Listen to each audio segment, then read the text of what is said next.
And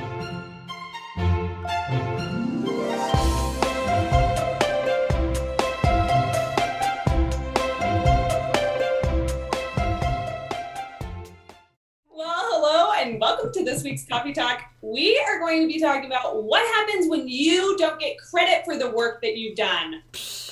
Rude. So rude.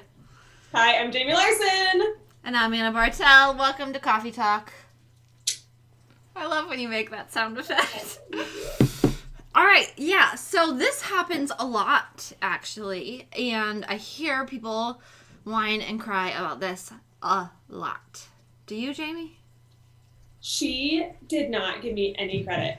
Oh, no, she didn't. And you know what? It does feel a little like rude. This is my work. I want you to put, and actually when I see other people post their photographer stuff, a lot of times I'm like, oh, I wonder who, what photographer they had, even if it's a different state, and I can't find them because they didn't give the credit. So I get the fact that it can be a little offensive, but here's the thing.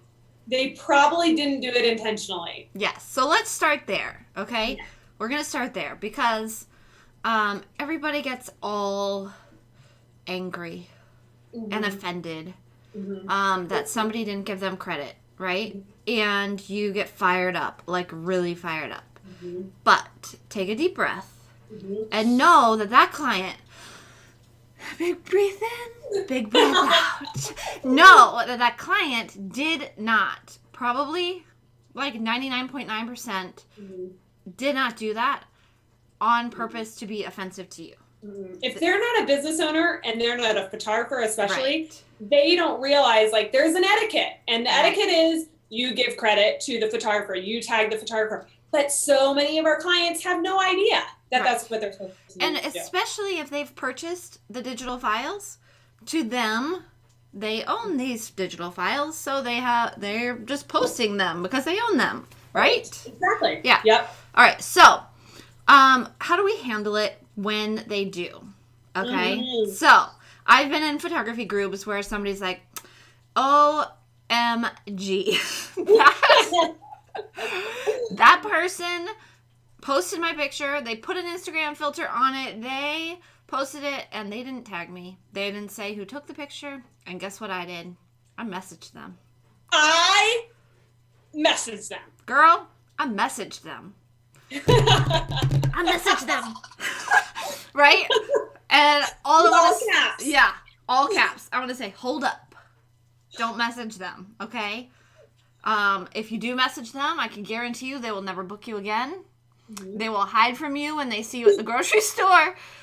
Just don't do it. They won't tell their friends about you, at least not in a good light. Let's just stay there. They didn't do this on purpose. Don't message them. So what can you do? What I do is, actually, this doesn't happen to me anymore, and we'll talk about why this doesn't happen to me anymore. But when it used to happen to me, I would comment on the picture, right? And I would say, oh, I'm so glad you love the pictures enough to share them. If anybody wants to see more of them, they're available on my blog, and I'll link to my blog. Now, if you're not blogging them and you want to link to your Facebook page, like if anybody wants more information, I love directing traffic to my website. That's my jam, okay? But comment a nice comment. You don't have to say, thanks a lot for not tagging me. How rude. So the moral of the story is passive aggressiveness, it works here. It works here. It works here. No, it doesn't. So yeah, I love that. So just writing a message, commenting, yes, this was such a fun session. If you want to know more, and directing them to the Facebook page or directing them to your website. No need to be passive aggressive. I will say that usually when I do that, they end up editing their little comments to make sure that they tag me. It's like they instantly are like, light bulb. Oh, yeah, I forgot. Because they didn't need to in the first place. Right. They never need to. So, Anna, you said that this doesn't happen anymore because you do things differently, and it's probably the same as what I do. It's precautionary measures. And when I realized that my clients really did not mean any harm by this, I started I'm looking at my notes to make sure we're covering everything. I started to, after the session, I would say, I'm so excited to show you these pictures. And I would let them know when you post these pictures, I mean, I actually, either at the reveal night or if I was going to give them a sneak peek at the shoot, I'd say this.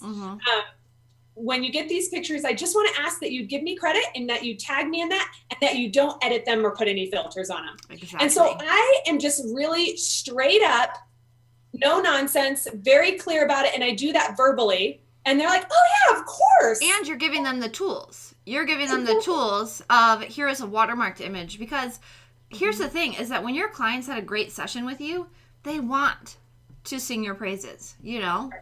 Right. They're not trying to not give you any extra business. Right. So exactly. And so that precautionary measure is to verbally tell them what you want from them. What I want from you is, if you post, that you don't put any filters on them, and you make sure to direct them to me. And then at the reveal, after I, if they purchase digital images, I actually make 2 folders. Do you do this, Anna, where you make 2 separate folders? Yes. Yep. Okay. So one is a high resolution, and this is the pictures that they're going to print. And then the other is a web size. And on this web size, they have the URL of my photography. And so when they post it, it's already on there for them. Right. And did you hear her say the URL of her photography? Her website address. So not a beautiful watermark of her logo, right?